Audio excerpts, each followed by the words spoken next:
Hello everyone.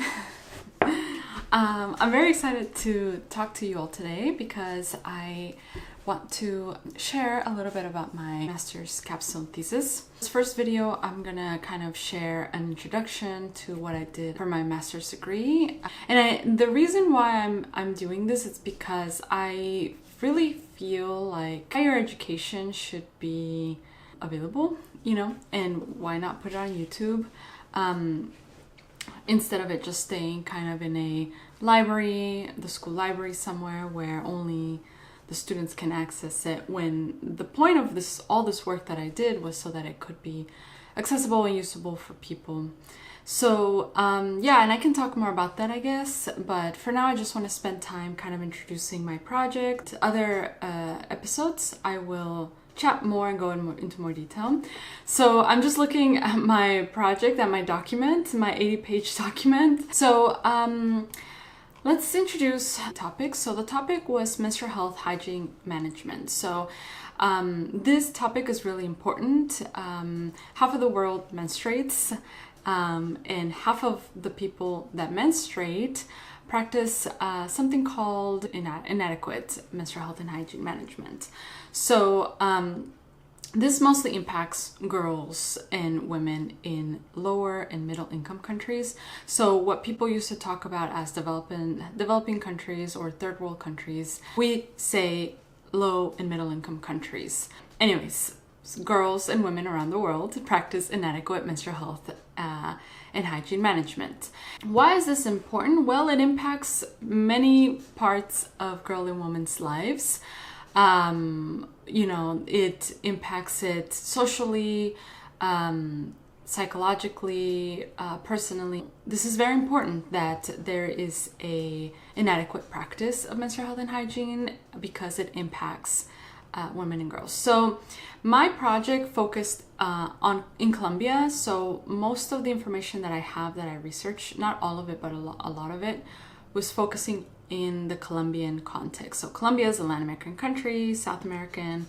And so the National Colombian Demographics and Health Survey of 2015, they found that girls are getting their menarche at an earlier age. So menarche is the first time that a girl gets her period ever in their life. And so they're getting it at an earlier age. Is a need to expand menstrual health and hygiene management education because younger girls are getting their menarche at a younger age. More girls are getting their menarche at a younger age. And without this education, the impacts are that girls are at increased risk for pregnancies, for childhood and adolescent gender violence, for child marriage and early unions, and for school dropouts. So and maybe that will help you kind of understand why this is so important to have this education. And so there's many organizations around the world. When I was researching this, I found there's a lot of organizations around the world that focus on providing menstrual health education, information and resources to girls so that they are better informed about their menarche and their menstruation going forward. However, what I found is that there is a need for better evaluation of this menstrual health education. So there's workshops and educations and seminars all over the world that are being done by these organizations.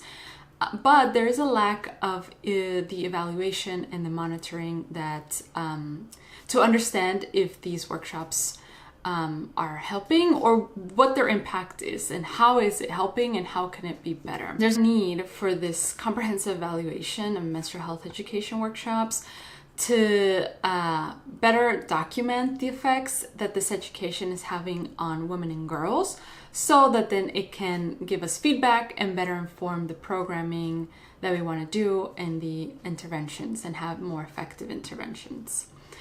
So that's a very general kind of summary. For my capstone, for my project, I conducted a monitoring, evaluation, and learning capacity assessment. So I was assessing the capacity to do MEL, which is monitoring, evaluation, and learning. And I focused on a small local organization in Colombia that has dedicated themselves to menstrual health education. Because this organization is pretty small and relatively new, there's a lot to gain from my research for the organization, because they can learn about the male capacity that they have, how to strengthen it, how to make it better, and so that the organization itself can continue to evolve and improve. The question that my capstone wanted to answer was, what is the current male capacity? Again, male is monitoring, evaluation, and learning. What is the capacity for this organization, and what opportunities exist to improve its capacity? So that's where I'll stop for now. I hope that this was interesting and intriguing. Next episode, I'm going to kind of give context of the specific organization and kind of what the projects that they do.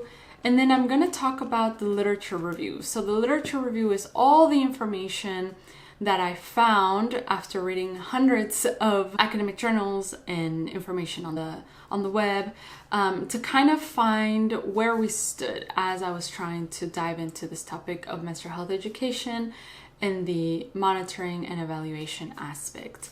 Something important that I want to point out, maybe that you might be wondering, is I'm going to use a lot of acronyms, and I'll try to show them before the video and kind of just kind of make sure that we're all on the same page. But it's important to point out that MEL or M&E or meal, they're all kind of the same thing. They're all regarding monitoring and evaluation, but maybe there's different words because they added another layer. So for example, M&E is the most kind of commonly known, monitoring and evaluation, M&E. But then there's also MEL, which is what I was using for my project, which is monitoring, evaluation, and learning. And then sometimes people also use MEAL, so monitoring, evaluation, adaptation, and learning. So mostly I use MEL, but sometimes you will hear people say M&E. Maybe sometimes I'll say M&E, and sometimes people will say MEAL, and I won't say MEAL a lot.